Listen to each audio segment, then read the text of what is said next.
cuentas relacionadas con Telconet y los empresarios Jan y Tomislav Topic por el delito de lavado de activos. En Venezuela, tras el arresto de Roberto Marrero, mano derecha del presidente interino Juan Guaidó, la comunidad internacional anuncia medidas contra Nicolás Maduro. Separa de por vida a Luis Chiriboga por encontrarlo culpable de aceptar sobornos.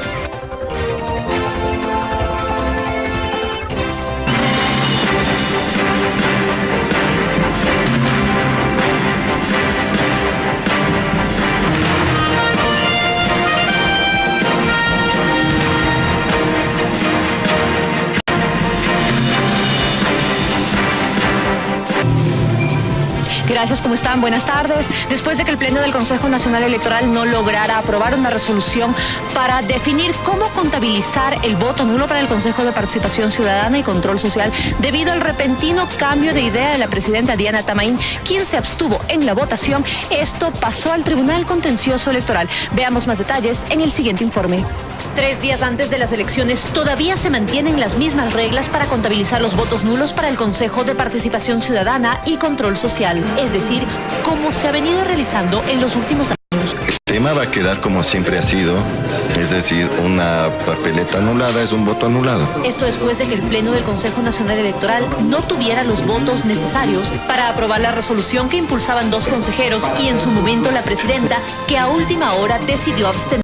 Es por ello que enviaron el proyecto de resolución al Tribunal Contencioso Electoral. Sobre la propuesta de resolución de la contabilización del voto nulo, ellos tendrán que resolver a aquellos si se pronuncian o no. Sin embargo, este miércoles Joaquín Viteri, presidente del Tribunal Contencioso Electoral, había manifestado su criterio respecto a las potestades de este organismo. Cualquier causa de nulidad deberá primero administrativamente pronunciarse el Consejo Nacional Electoral y luego, por un recurso, corresponderá al Tribunal Contencioso Electoral pronunciarse mediante la expedición de una sentencia. Esperemos a que la respuesta sea oficial. Por lo pronto, los consejeros están conscientes de lo que deben explicar al país. Hoy conversaré con la presidenta del Consejo para salir a dar una explicación al país, que no exista nerviosismo ni confusión. Este domingo el país escogerá alcaldes, prefectos, concejales, vocales de juntas parroquiales y consejeros del Consejo de Participación Ciudadana.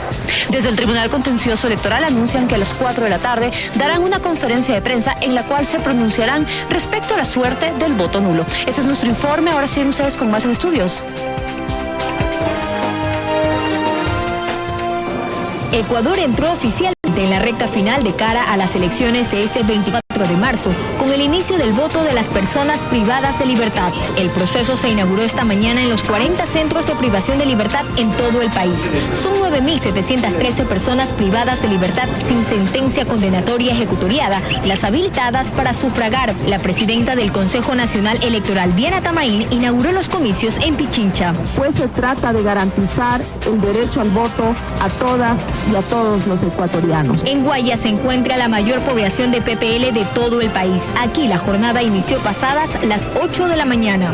Una vez culminado el proceso electoral en cada cárcel, las papeletas serán introducidas en sobres sellados especiales y trasladadas a las diferentes delegaciones provinciales, donde serán abiertas después de las 17 horas de este domingo, cuando la Junta Electoral se instale en sesión permanente. A 72 horas de este domingo, apenas el 70% de los miembros de las juntas receptoras del voto aquí en Guayas han recibido la capacitación. De ahí que se tiene un plan de contingencia para los rezagados. Aquellas juntas donde hayamos detectado que no hay la suficiente cantidad de personas capacitadas, o aquellos miembros de juntas receptoras del voto que ya tenemos identificado que nunca asistieron, y desplegaremos a los capacitadores para que estén allí presentes a las 6:30 de la mañana. El envío hacia los cantones del material electoral empezará al mediodía de este viernes. A causa de la estación invernal se han identificado hasta el momento 2 recintos con complicaciones. Hay que ser cautos porque todos estos recintos fueron debidamente aprobados por la Junta, así que tenemos que esperar hasta el día sábado o incluso hasta la madrugada del domingo. Para este viernes está previsto se realice el voto en casa. La inauguración será en Guayaquil con la presencia de las máximas autoridades del Consejo Nacional Electoral. Los ecuatorianos vamos a las urnas este domingo. Si aún no decide su voto, estos días previos a las elecciones puede tomar la decisión. El pasado jueves 14 de marzo fue el último día para conocer las encuestas y desde las 0 horas de este viernes rige el silencio electoral en todo el país. Ya no pueden hacer reuniones con fines políticos, ya no pueden realizar propaganda para apoyarle a su candidato. El ciudadano común, en cambio, no puede estar propagando yo voy a votar porque obviamente el silencio electoral atañe a los 16 millones de ecuatorianos. La ley seca entra en vigencia este viernes al mediodía hasta el mediodía del lunes 25 de marzo. Si infringe esta ley debe pagar la mitad de un salario básico unificado, es decir, $197. Además, este viernes 22 de marzo se llevará a cabo el voto en casa para las personas con movilidad reducida por edad o discapacidad. De 12.000 personas a nivel nacional que tienen derecho al voto y lo van a ejercer desde la casa, no en su totalidad porque tienen que estar debidamente empadronadas y ratificar que desean recibir a las personas que van a receptar su voto y puedan ejercer este derecho. Recuerde que para sufragar usted debe llevar su cédula de identidad o pasaporte. Si debe cambiar su cédula, el registro civil atenderá jueves y viernes desde las 8 de la mañana hasta las 6 de la tarde y el sábado 23 y domingo 24 de marzo desde las 8 de la mañana hasta las 2 de la tarde. En apoyo del ejército, el Consejo Electoral de Morona Santiago desplazó el material electoral hacia varias comunidades ubicadas en la zona selvática de esta provincia, como también al personal militar, policial y responsables de estos recintos electorales. Desde el día de hoy empezaron como custodios de los diferentes kits que ingresan a los diferentes lugares para el proceso electoral. En Morona Santiago el transporte del material electoral se hace vía aérea, en este caso con el apoyo de helicópteros del ejército ecuatoriano. Para garantizar que estos comicios se desarrollen sin contratiempos, previamente se capacitó al personal que será responsable de la vigilancia en este proceso, asegura el director del organismo. Los miembros de la Junta Receptora del Voto están debidamente capacitados. Esperemos tener los resultados de la manera más temprana.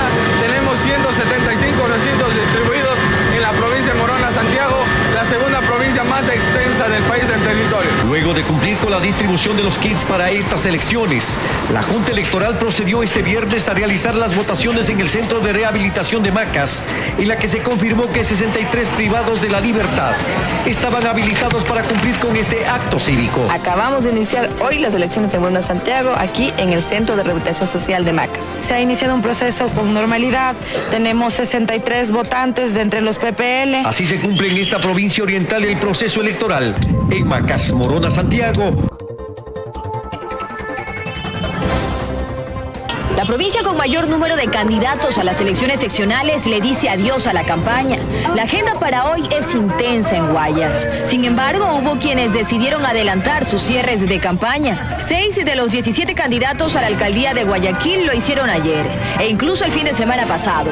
Jorge Villacreces, de Ecuatoriano Unido, ayer cerró su campaña con una caravana en el parque de la ciudad de la Ferroviaria.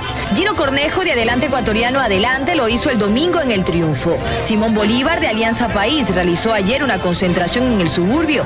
De la misma forma ya cerraron campaña Eduardo Argudo, del Partido Socialista, Octavio Suárez, de Pachacútec, y Jaime Lomas, de Juntos Podemos, mientras que Francisco Jiménez, de Creo, junto a la candidata a la prefectura de ese partido, Poli Ugarte, y el líder del movimiento, Guillermo Lazo, se concentraron esta mañana en la ciudad de La Vergeles, al norte de Guayaquil. Allí hicieron su cierre. Mientras que el resto de actividades están programadas para esta tarde en distintos puntos de Guayaquil. Están previstas caravanas, concentraciones e incluso shows artísticos. Por ejemplo, Cintia Viteri, candidata a la alcaldía de Guayaquil por el Partido Social Cristiano Madera de Guerrero, cierra campaña con un recorrido que iniciará en la avenida Barcelona y culminará en 9 de octubre y Malecón. Por su parte, Jimmy Jairala, de Centro Democrático, lo hará en la avenida Francisco Orellana con una concentración que culminará con un evento artístico. Marta Macías, candidata a la alcaldía de Guayaquil por Sociedad Patriótica, estará esta tarde en el suburbio de Guayaquil, desde donde partirá en su última caravana. Mientras que varios de los 20 candidatos a la prefectura del Guayas se suman al cierre de campaña de los candidatos alcaldes de sus listas, como Poli Ugarte, de Creo, y Carlos Luis Morales, del Partido Social Cristiano Madera de Guerrero. Todas las actividades previstas cuentas deben culminar antes de la medianoche de hoy, cuando comience el silencio electoral en esta provincia, que cuenta con más de 4.000 candidatos. Dayana Monroy, 24 horas.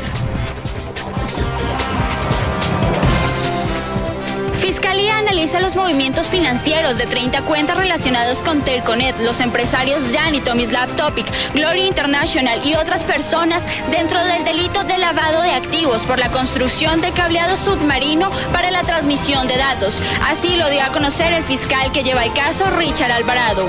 Las cuales tienen 92.944 archivos, los cuales los señores peritos de la unidad de análisis financiero han indicado que específicamente se demorarían entre unos 120 días aproximadamente para poder realizar dicha valoración. Nos pueden salir otras cuentas adicionales. Sabemos a esas cuentas quién ingresó los dineros, quién ingresó los capitales, de ahí nos tocaría revisar adicionalmente más.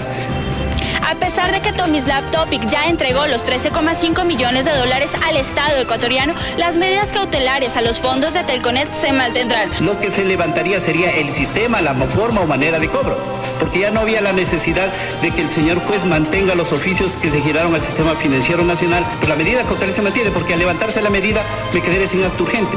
Según el fiscal, será inmobiliaria el que determine si se puede o no usar los 13,5 millones de dólares. Además, se está analizando y coordinando con el sistema diplomático de China para lograr una asistencia penal internacional.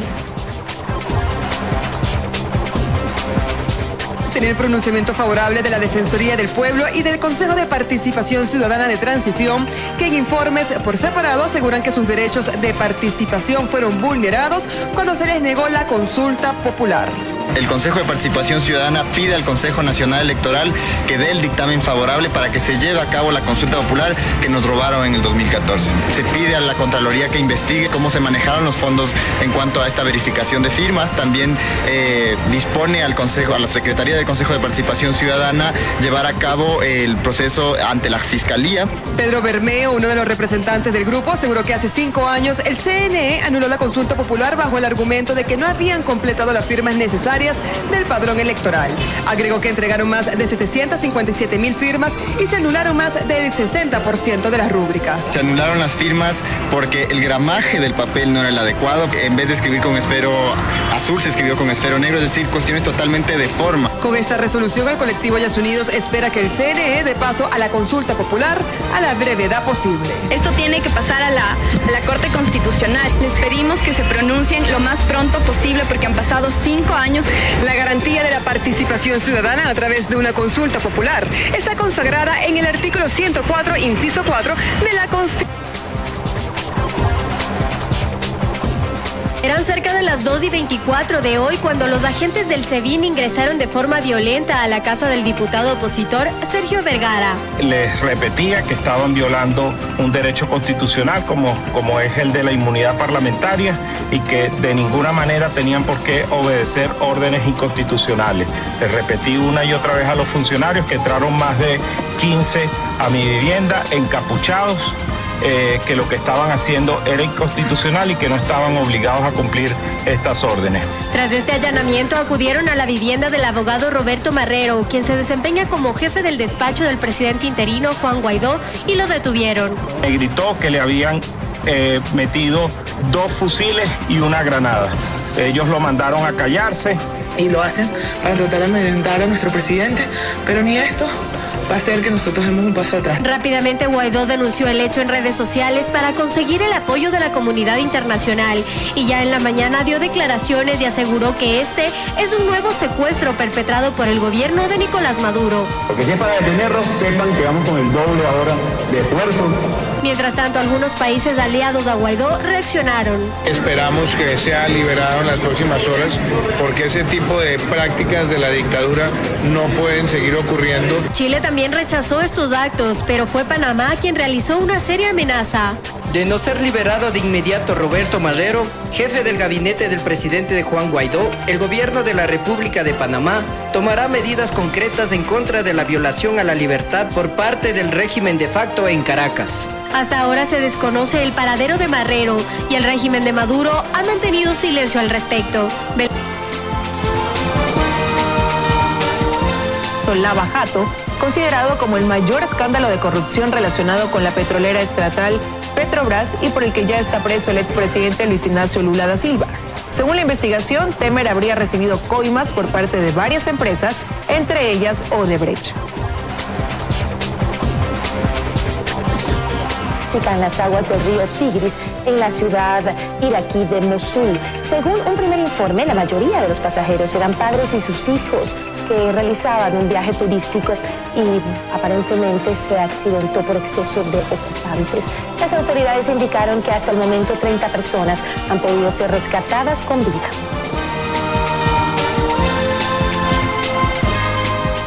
Tras el paso del ciclón Idai. Los afectados permanecen en los techos de sus casas o en las copas de árboles, pues el agua ha alcanzado más de 3 metros de altura.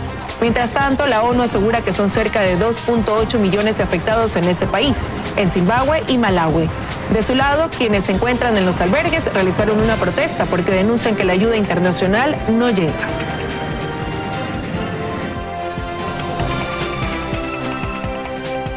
Mateo Carrillo, de 6 años, al escuchar a una camioneta que realizaba proselitismo político, salió de su casa, sin darse cuenta que atrás venía un vehículo que lo arrolló y murió. Salió por una caja de fósforo. Al regresar, un vehículo rojo le botó. Al querer huir, le pisó por encima la llanta trasera. Comuneros, al escuchar los gritos de ayuda, lograron capturar al vehículo. El chofer, al verse detenido, pidió y ofreció ayuda. Le cogimos, le trajimos, nos dijo que nos iba a colaborar en el entierro, en todo. Estoy para cumplir con todo, señores, ayúdenme. Mateo es velado gracias al buen corazón de los moradores de la comunidad La Inmaculada, ya que el chofer está libre e incumplió con su palabra. No está detenido porque nosotros humanitariamente nos ofreció que nos iba a cumplir con el funeral, que el niño no ha estado en la vereda, que cuando saca de la vereda, ahí tiene que cobrar, si no, no. Familiares acudieron al abogado del autor de la muerte y él respondió: ¿qué quieres vos? ¿Qué quieres? A ver, ¿qué propones? Yo les estoy dando $500, es un niño.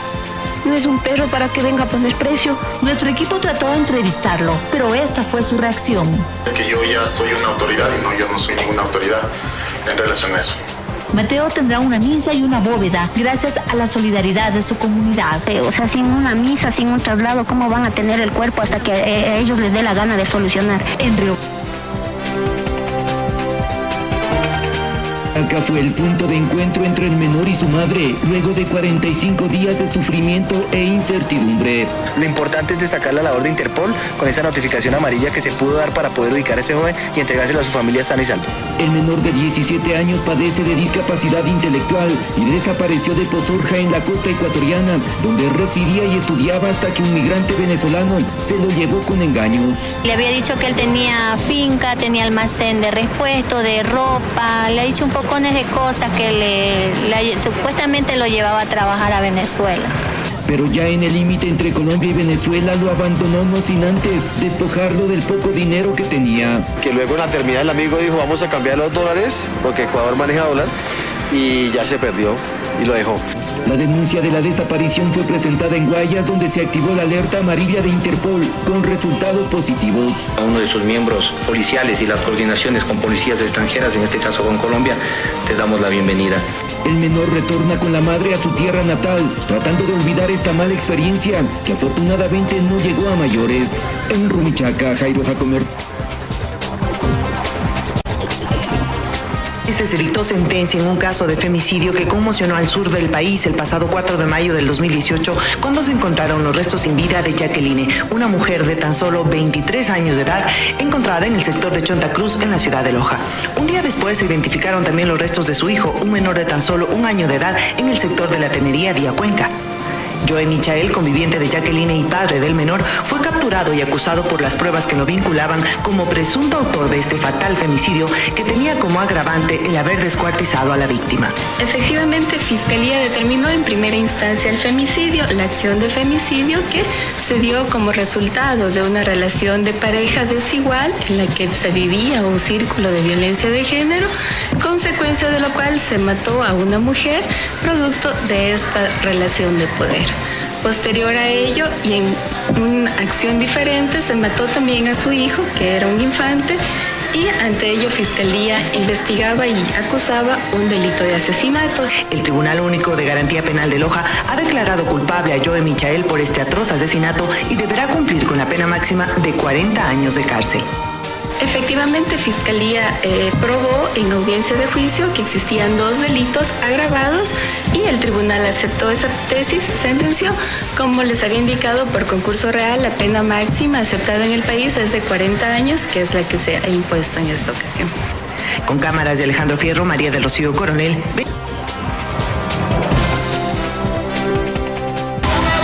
La Liga Barrial de los Libertadores, ubicada en el sur de Quito, fue el escenario que escogió el movimiento Creo para el cierre de su campaña para las elecciones seccionales de este domingo. Al lugar acudieron decenas de simpatizantes que al son de una orquesta sinfónica no dejaban de gritar consignas a favor del candidato a la alcaldía, Juan Carlos Holguín. Vamos a ganar, lo sentimos en las calles y hemos cambiado ya desde la campaña esta ciudad y por eso con toda la alegría estamos esperando que los ciudadanos de este 24 rayen todo, creo. Además, el candidato a la prefectura de Pichincha, Federico Pérez, dice que está feliz de regresar a la política luego de 11 años. No creo que yo sea la solución de todo, pero por mi historia nadie puede decirme nada. Los prefectos que me sucedieron, todos caminan por los techos. Soy el último de los mohicanos, como dice, que puede dar la cara. Al evento también acudió el líder de Creo, Guillermo Lazo, quien se mantiene positivo, pues considera que los quiteños se inclinarán por la gente joven. Ha sido una campaña limpia, una campaña ejemplar, donde hemos presentado al mejor candidato a alcalde de Quito, con las mejores propuestas, un joven con experiencia. Entre las principales propuestas de Creo está la generación de empleo, basada en las experiencias de Holguín y Pérez como emprendedores durante varios años. Fernanda Ceballos, 24 horas. La Dirección de Acción Social del municipio realizó un agasajo para más de 50 niños con sus familias en el Malecón del Salado. Además, se habló de las capacitaciones y proyectos que llevan a cabo a favor de las personas con discapacidad. Dentro del programa Guayaquil Más Inclusivo, queremos promover la inclusión. Hoy celebramos el Día Internacional del Síndrome de Down, lo estamos celebrando con todas las familias guayaquileñas aquí en el Safari Park, donde niños con niñas y sus padres y familias, entre amigos, estamos celebrando y homenajeando el Día Internacional del Síndrome de Down. Cerca de 20.000 taxis circulan sin los dispositivos de seguridad a nivel nacional. Los kits fueron retirados o dejaron de funcionar. Las unidades carecen de GPS, grabador digital de video, cámaras de video infrarrojo, botones de auxilio y otros implementos. En muchos casos, los equipos fueron sacados para mantenimiento y no han sido instalados nuevamente. Debido a que no hay talleres y debido a que es muy cara la ley. En Guayaquil al menos 2.000 dispositivos de los 10.000 instalados están entre los afectados.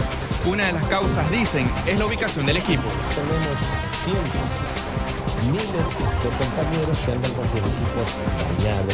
Nosotros les supimos manifestar en el momento antes de instalar los equipos que por qué no ubicábamos en otra parte del vehículo del equipo. Por ejemplo, los portamaletas. George Mera, titular de la Unión de Cooperativas de Taxis del Guayas, pide a la ANT se les dé la competencia para ellos instalar los equipos. Hasta el 2014, no todas las unidades contaban con los dispositivos de seguridad. Solamente se colocaron alrededor del 50% aquí en Guayaquil. Estamos pidiéndole a la Agencia Nacional de Tránsito se termine con la implementación de los pies de seguridad en todas las unidades de taxi. Los taxistas y la ciudadanía aseguran que la ausencia de las cámaras hace que la mayoría de pasajeros se sienta inseguro. Simplemente nos dice señor sí. Me gusta utilizar los taxis con seguridad. Hasta que no vea a alguien que me dé confianza, no me subo. Lo primero que veo, siempre en los asientos hay un, ¿cómo se llama el señor? El número de teléfono. Isaac Jacome, 24. A Julia cuenta casi la atropellan hace un par de días. El problema es la falta de semáforo y orden en esta intersección de la cooperativa Juan Montalvo al norte de la urbe. Sí, aquí a cruzar de aquí la calle. Es que ellos nos han atropellado ahí. Ya hemos pedido semáforo y nunca vienen a poner los semáforos. Y no es la única. Los accidentes ocurren a diario, sobre todo en hora pico que cuando hay mayor movimiento. Hasta cuando no hay un muerto, como se dice generalmente, no va a parar esta situación. Mire usted, o sea, las bicimotos, los buses y en los carros, digamos, o sea, que todo el mundo quiere, o sea, adelantar. Se puede ver siempre a personas esperando un largo tiempo antes de cruzar o simplemente hacerlo, pero corriendo, para no arriesgarse a sufrir un accidente. Hay que esperar, pues, que pasen y ahí seguir uno, si no, corriendo y todo. ¿Peligroso? Muy peligroso, muy peligroso. Indica que se ha hecho el pedido a la autoridad de tránsito municipal, pero no ha habido respuesta, ni siquiera para pintar un paso serio. O sea, le corresponde a la ETM, como sabemos, pero no hacen presencia. Piden soluciones rápidas debido a que no quieren que este problema deje un saldo lamentable. Valerie Villalba, 24. Un taxista resultó herido luego de que un sujeto intentó robarle sus pertenencias. El delincuente lo agredió con un cuchillo por varias ocasiones, por no dejarse robar. Se trató de un delito y estuvo con violencia. Se baja el ciudadano, intentado robarle aquí al caballero, un taxista, procede a apuñalar con arma cortopunzante a la altura del hombro, 4 puñaladas. La víctima acudió a un UPC, donde los policías iniciaron con la búsqueda del delincuente, pero no lograron detenerlo. El ciudadano escapó, se realizó lo que es directamente un patrullaje, todo lo que es el 18, pero no se avanzó a localizar al agresor. Y eso le comunicó lo que es a todas las unidades del sector, del sector 8, tratar de localizar al ciudadano agresor. Es un ciudadano de tez trigueña, tango, estaba vestido con un jean. La fiscalía espera los videos de las cámaras que están dentro del taxi para iniciar con la búsqueda del sospechoso. Isaac Jacob. Luego de media hora de búsqueda, la policía capturó a un sujeto dentro del congelador de una vivienda en la cooperativa El Águila, en Monte Sinaí. Los moradores habían rodeado la casa para evitar que el hombre se escape con el tanque de gas. Estuvimos acá acordonados al individuo. Ingresamos al domicilio, revisamos todo. Aparentemente ya no se encontraba nada, solamente forzadas las ventanas que estaban rotas. Y luego mi compañero se percata que hay un congelador, en el local del congelador estaba el individuo metido. El sujeto no habría actuado solo, sino 2 o 3 personas más estarían detrás del fallido robo. Las víctimas aseguran que el hombre entró al domicilio en la madrugada, forzando una de las ventanas. Estaba con alguien más porque lo vino a dejar un carro, un Spark color plata lo vino a dejar. Entonces se metió como ayuda en otro chico y de ahí el otro alcanzó a irse, en cambio él se escondió. Según la familia afectada, el individuo que se presume no actuó solo, también se estaba llevando otros enseres del hogar. Los enseres de la cocina, olla arrocera, grill, horno, licuadora, batidora, todo lo que él podía alcanzar y poder llevar. Finalmente, el hombre, que no presenta antecedentes penales, fue aprehendido por los uniformados, luego de que la familia afectada ponga la denuncia. Sin embargo, este no es el único robo que se ha dado en este sector. La semana pasada, la policía capturó a una banda que se dedicaba al robo de viviendas. Ante esto, los habitantes piden a las autoridades más control. María